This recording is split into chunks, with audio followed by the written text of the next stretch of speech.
I grew up in California, and the area that I grew up in, it wasn't a good area, you know.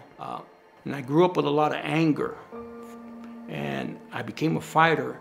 My stepfather was a very abusive man to me, and he used to, you know, whip me all the time and put me down with words. And he would hit me and hit me and hit me, and I would hold them tears in. And after he was done, I would go in the backyard, inside of my house, and I would start to cry. And I had so much anger built up on my I would say, I wish I can kill him. I was 13 years old when I started selling drugs. And by the time I was 19, I was facing 4 years in prison for the sales of PCP. And I ended up doing a year inside the hole. I paroled out of San Quentin. And I said to myself, you know, I ain't never going back to that place. And one day I was with some friends and we're driving down the street and I saw this girl. You know, I told my friends, man, you see that girl? We began to date. And as we were dating, she says, you know, you can't date me unless you take me to church. I said, church? She goes, yeah, you take me to church. I said, okay, we'll go to church. So I took her to church and we drove up to the church, the old Victory Chapel on Boulder and Weber. And when I parked in the parking lot, I could hear the tambourines and the drum and the guitar and the people singing. And I'm like, you know, I don't know about this church. I've been to a church like this. And when we left that church, I told my wife, I said, you know, that pastor that preached, by the way, was Pastor Jones. I said, that man preaches the truth. I said, but he preaches it with love. Debbie and I got married October 27th, 1985.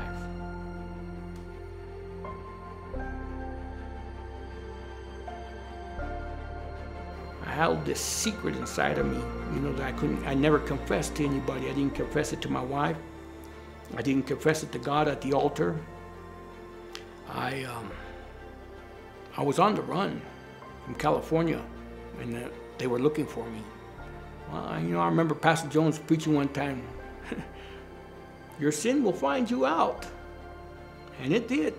It was a couple of weeks later that I was at my parole hearing, and she was there, and we're sitting in the parole hearing, and they want to give me another year in prison, plus another 3 years of parole. And so I was able to argue my case before them, and I just began to tell them, you know, hey, while I was in Colorado, you know, I was able to meet Jesus.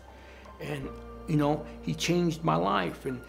And I began to tell him the things that God has done for me, and he gave me a wife, and I have a little child, and I've been doing good. And the reason why I left was because I didn't want to live in prison for the rest of my life, and I didn't want to die in prison. And the only way I knew how to escape from all of this was to leave. They came up with their decision. They decided they were going to cut me off parole, release me, no strings attached, other than that I go back to Colorado because they didn't want me in California anymore.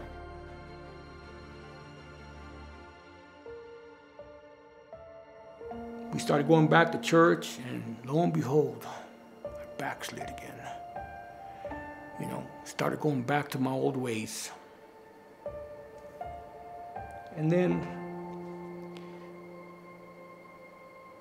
my wife began to pray and ask God, you know, God, reveal my husband's sins to me, because at that time she believed in only divorce through adultery.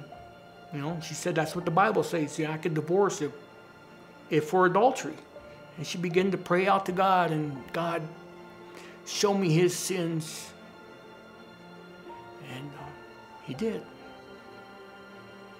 She was delivering newspapers with my niece, and she seen my car parked out there. She knew where I was at. And she came in there and she caught me.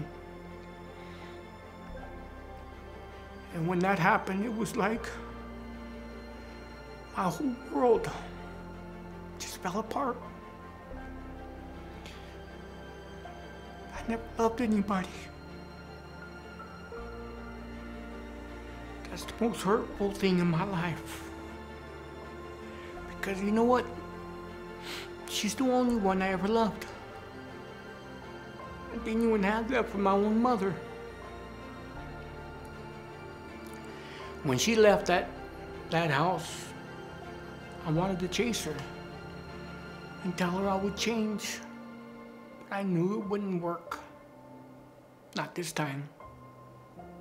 So I got my keys and I left. I drove up to Gold Camp Road. And I was going to commit suicide. I said, when I finish this bottle of Jack Daniels, I'll be drunk enough to drive my car off that cliff. And nobody would know the difference. They wouldn't know it was suicide. They just another drunk individual that drove off the cliff with thoughts of ending my life. I go through the glove box and I'm fumbling around and I find this tract. And I begin to read the tract. And I read it 3 times. But on the 3rd time, the back of that tract, I had the sinner's prayer.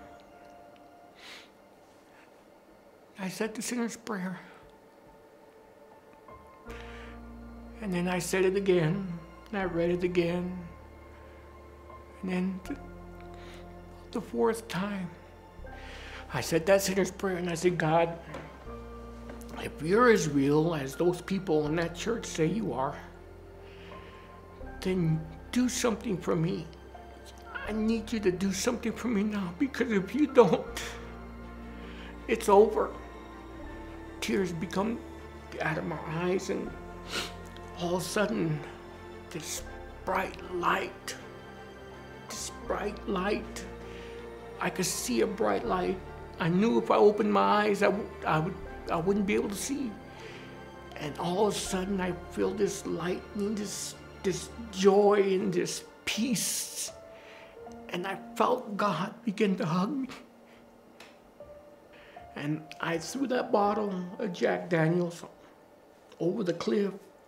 I got into the driver's seat of that car and I began to go down the hill, and I could feel this joy and this peace in my life. And I drove up to where my wife was at.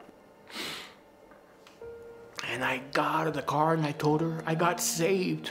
No, she looked at me and I said, no, I got saved. No, for the first time in my life, I got saved. And she just got up and walked in the house, and I went to church and went to church. Then I got out of church, went back, and I tried to talk to her. She wouldn't talk to me, and for weeks I would drive by and invite her to church. I'd be going to church, and she wouldn't come.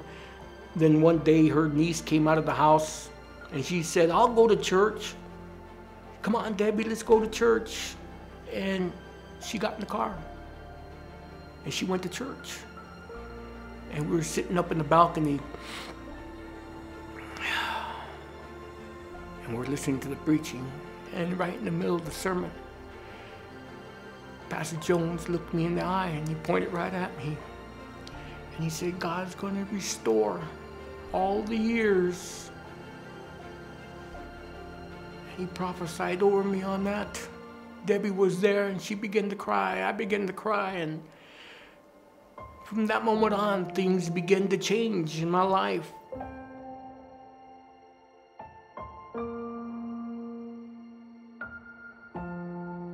Jesus has made all the difference.